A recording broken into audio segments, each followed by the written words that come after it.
She never screamed. That's what made it worse.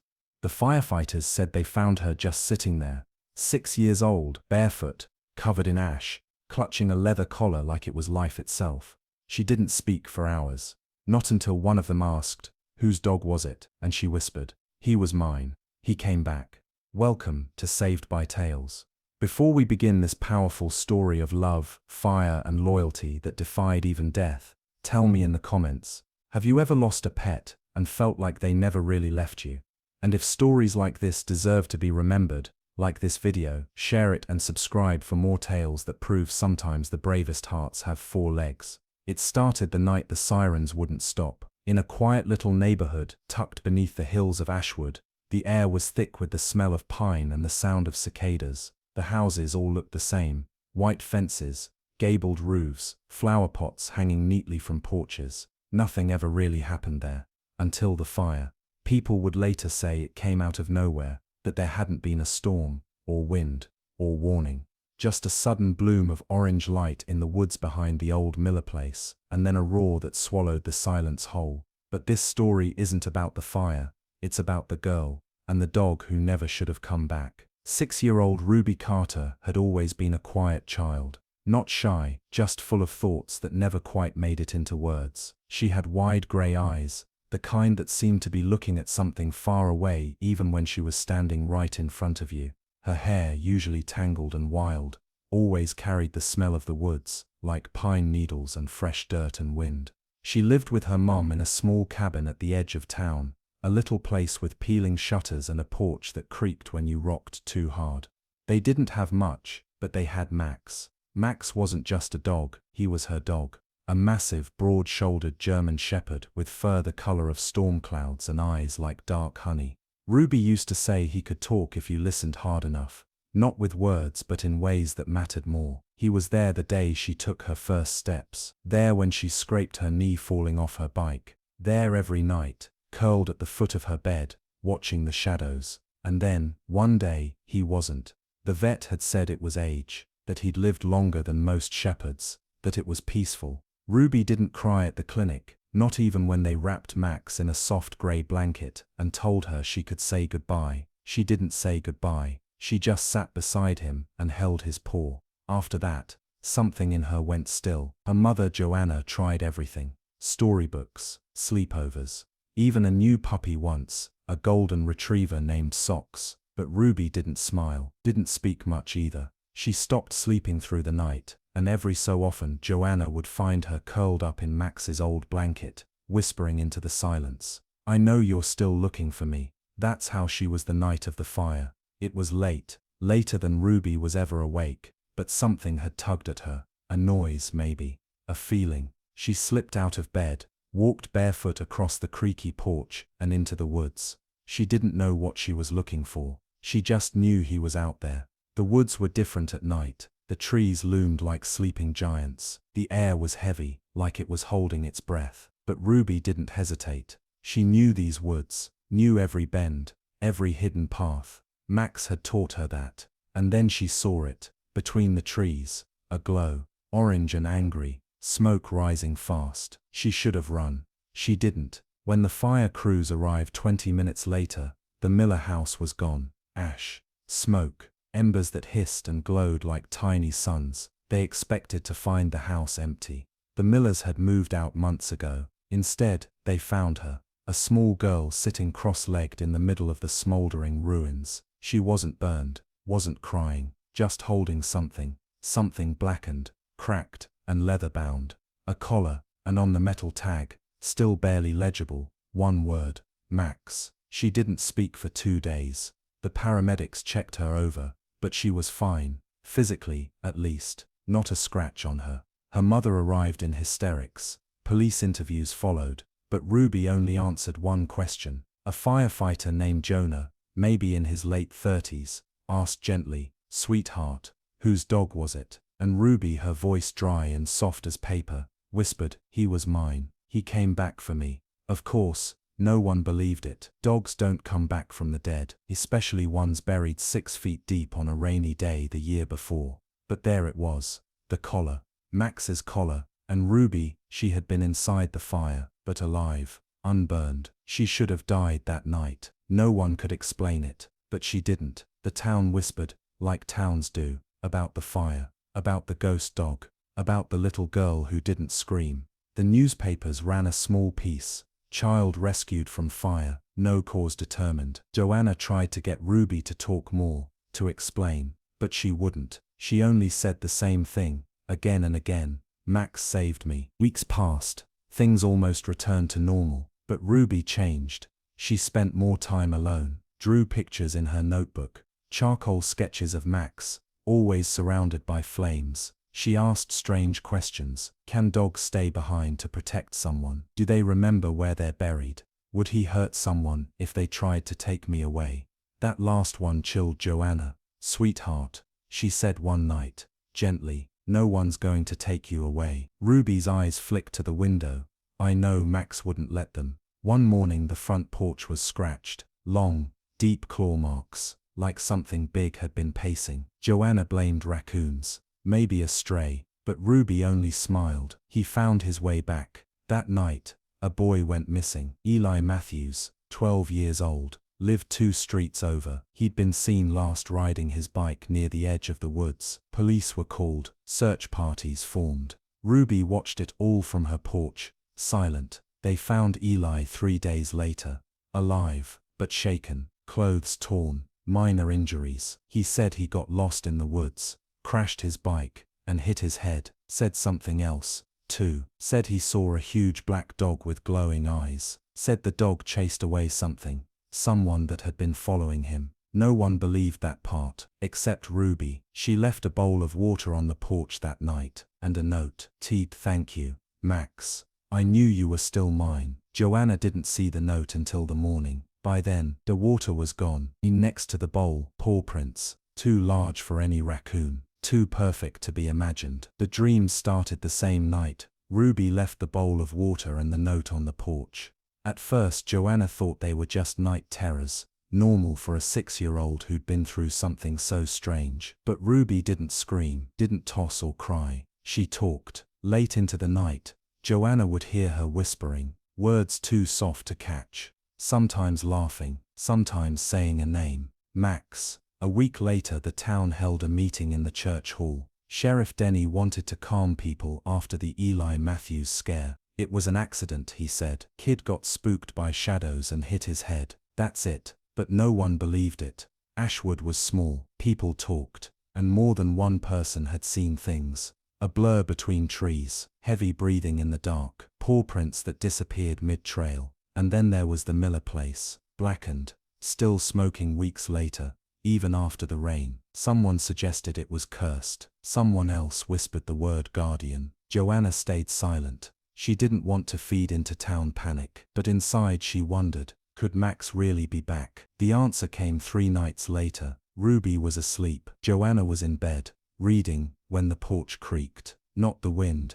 Steps. She grabbed the flashlight from her drawer, tiptoed to the door, and opened it just a crack. Empty. But the bowl of water was gone again, and this time, a toy. One of Ruby's old stuffed animals, lost months ago in the woods, soaked, smelling of ash. Joanna's heart pounded. Something, or someone had brought it back. The next morning Ruby was glowing. He found Bunny, she squealed. I told you he remembers everything. Joanna wanted to argue, to tell her it was just coincidence, but something stopped her. Pour that look in Ruby's eyes, clear, unwavering, the way kids looked when they knew something in their bones. So she said nothing, and she watched. Meanwhile, something else was stirring in Ashwood. The fire hadn't just destroyed the old Miller house. It had revealed something. Deep in the charred ruins, volunteers found a trapdoor, rusted, half covered in debris. When they opened it, they found a staircase, and beneath the staircase,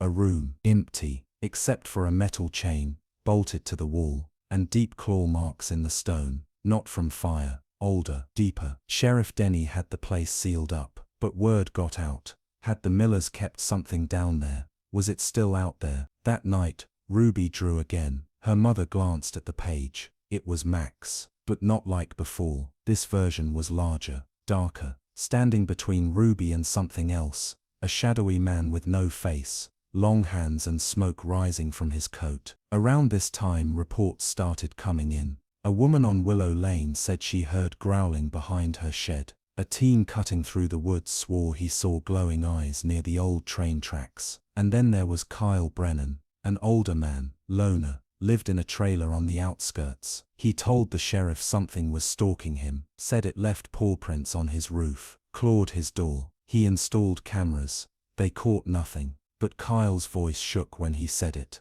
It's protecting her, he muttered. It doesn't want anyone near that girl. Then one night, Kyle disappeared, just gone. No signs of struggle, no signs of anything, except claw marks, long, fresh, across his trailer door. The town went silent. Parents kept kids indoors. People walked faster after dark. And Ruby slept like a baby. Joanna finally confronted her. Honey, I need you to tell me the truth. Ruby tilted her head. About what? About Max. About what's happening? Ruby's gaze didn't waver. He came back, but not like before. He's not just mine anymore. Joanna knelt down, hands trembling. What do you mean? Ruby whispered. He belongs to the woods now. Joanna couldn't sleep after that. The weight of it pressed on her chest. She started researching, talking to locals, asking old folks about legends, about dogs and spirits and protectors. One name kept coming up.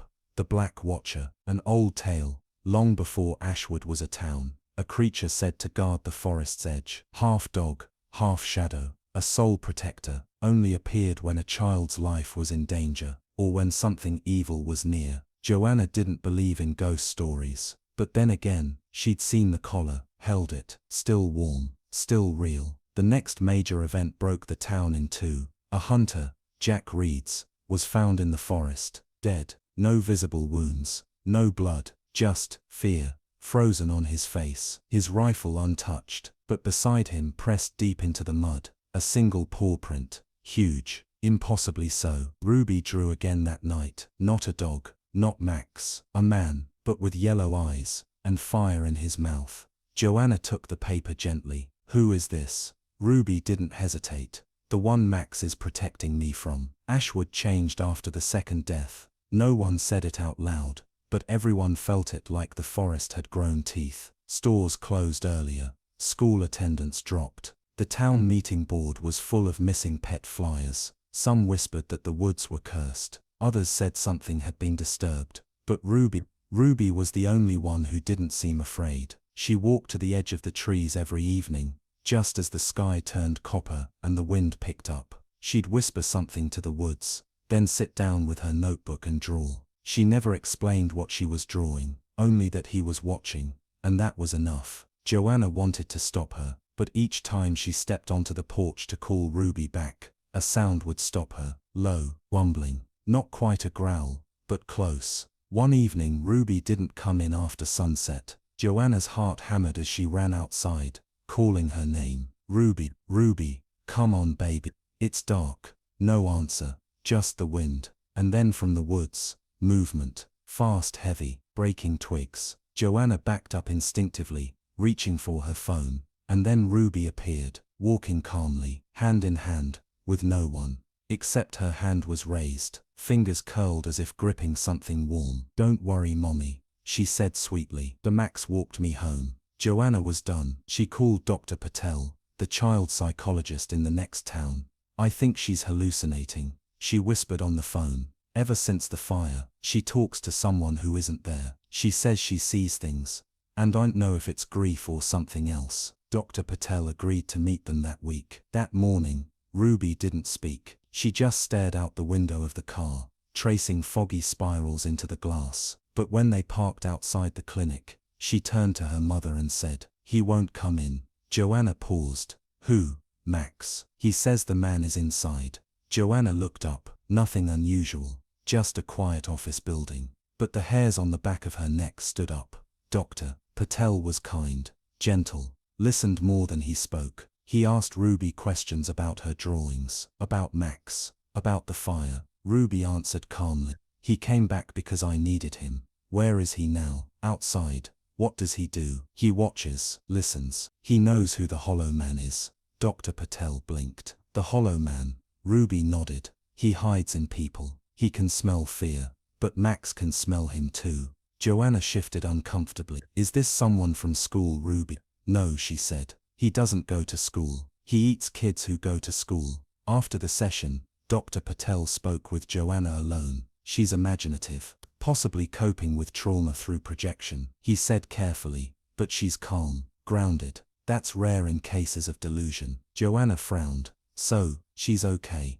I didn't say that, he replied. I think something happened to her during the fire, something that we don't understand. Then he hesitated. I'd like to refer her to a colleague, someone who works with children who see things. Joanna blinked. You mean like a medium? Dr. Patel smiled faintly. I mean like someone who listens. That night, Joanna found Ruby asleep on the living room floor, not in her bed, not even on the couch, just curled up beside the fireplace, one hand resting in midair again, like she was stroking a dog that wasn't there. That same week, the Hollow Man appeared, not in person, not in the flesh, but in dreams. Joanna woke 3 nights in a row, drenched in sweat, heart pounding, eyes darting toward the hallway. Each dream was the same. She stood in the woods, barefoot. Ruby was ahead of her, laughing, but something else was behind her. Something tall, smoke pouring from its sleeve, hands too long, mouth too wide. She could hear it whisper her name,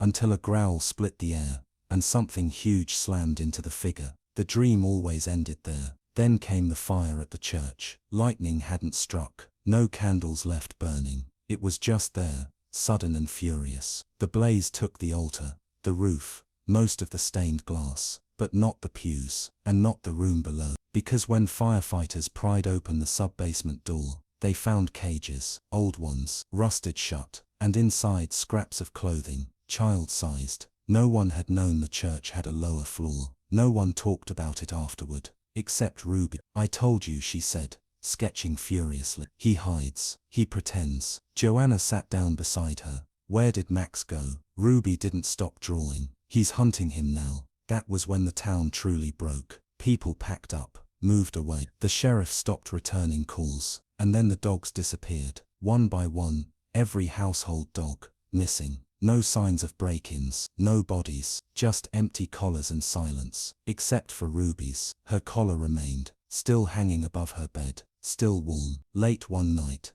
Joanna walked into Ruby's room and found her staring at the mirror, not at herself, at something behind her. She turned slowly. Sweetheart, what are you looking at? Ruby's eyes were wide. He's inside someone now, someone we know. Joanna's skin crawled. Who? Ruby blinked. I don't know yet. That weekend, a body was found near the river. Sheriff Denny, slumped against a tree, eyes wide, chest clawed, and in his coat pocket, a black and white photo of the church basement. Joanna saw the photo. One of the cages had a nameplate, Carter. The forest didn't mourn Sheriff Denny. It swallowed him. His death was announced in the local paper, with 2 lines, no cause of death. No funeral arrangements. The town quietly accepted it like everything else these days, with silence and locked doors. But Joanna couldn't stay silent, not anymore, especially after she found the second photo tucked in Ruby's backpack. It showed a man standing in front of the old church. Not recent, the colors were faded, the edges curled, but the face, it was Sheriff Denny, younger, smiling, arm around a boy who looked just like Ruby. Joanna brought the photo to Dr. Patel. He stared at it for a long time. This was taken before you were born, he murmured. Before I came to Ashwood. You recognize him? Patel tapped the boy. His name was Daniel Carter. He went missing in 1986. They never found him. Joanna felt the room tilt slightly. Carter, same last name as your daughter, he said gently. Joanna looked down at her hands. They were shaking. She had taken her husband's last name, but Ruby had been adopted. At birth, a closed adoption. She didn't sleep that night. The walls creaked like they were breathing. Outside, the wind made the trees groan like grieving giants. At 3:70, Ruby walked into her room, holding a notebook. It's time to go, she said softly. Go where? He's getting closer. They drove at dawn. No destination, just the road stretching like a scar through the woods. Ruby sat silently, her hand on the window. Then she whispered, turn left here. Joanna frowned. There's no road, but the girl didn't blink. So she turned. The tires crunched over gravel, then dirt, then roots, until the forest opened like a mouth, and there it was, a compound, half buried, covered in vines. A rusted sign barely clung to the chain-link fence. Ashwood Children's Sanctuary. They broke in through a side window. Everything inside was dust and silence. Old beds, faded murals, a wall of names scratched in crayon. Joanna ran her finger down the list. Milo, Ethan, Harper, Daniel, and at the bottom Max. Ruby's voice broke the stillness. He was here. This is where he waited. This is where he learned to smell the hollow man. Joanna turned. Sweetheart, Max isn't real. Ruby didn't reply. Instead she opened her notebook. Inside were detailed sketches of the sanctuary. Each room, each face. Faces Joanna didn't recognize, until she saw the one at the back. Sheriff Denny, smiling, holding a leash, and beside him, not a boy, but a dog. A black German shepherd with amber eyes. They explored deeper, found a locked office. Joanna forced it open with her shoulder. Inside were files, dozens, all marked closed, all missing. She pulled one at random. Patient, Maxwell species, canine purpose, behavioral conditioning, protective custody. Her breath hitched. A dog. They trained a dog to guard the children, to track something they couldn't explain. Suddenly, Ruby screamed. Joanna dropped the file and ran, found her daughter in a small basement room, frozen in front of a cage. Inside was a corpse, charred, still wearing a white collar with a silver cross. Joanna covered Ruby's eyes. We're leaving, but Ruby whispered, he's still here. And that's when the growl came. From behind them something emerged, not seen, felt, a wave of dread, of fire, of smoke. But between them and the stairs, movement, a blur of black fur, teeth, snarls. Max, the real Max. He didn't look like a ghost. He looked like rage incarnate. And he lunged, not at them, but into the shadows behind. The hollow man screamed. It was a sound that didn't belong in this world. Like fire and glass and 1,000 broken mouths. Then silence. Max stood panting, blood on his jaws. And slowly he turned to Ruby, tail wagging. They buried the body. The priest, the one who had run the sanctuary. Joanna called no one, filed no reports. Some truths didn't need to be processed. They needed to be put to rest. They returned to Ashwood, expecting nothing. But the town had changed. The fog had lifted. Dogs began to return. People smiled again. And Ruby slept through the night. No nightmares, just Max curled beside her bed. Dr. Patel visited once more. He watched Max roll in the grass like a puppy, and shook his head. I can't explain it, he said. Joanna smiled tiredly. Me neither. Ruby walked up and handed him a new drawing. It showed the hollow man, smaller now, caged, and beside it Max, watching, always watching. They say the forest healed, but those who lived through it knew better. The forest remembered, so did Max, and Ruby. And somewhere deep in the soil of Ashwood, the truth was rooted, silent, but never dead, because some stories don't end. They wait for someone to ask the right question.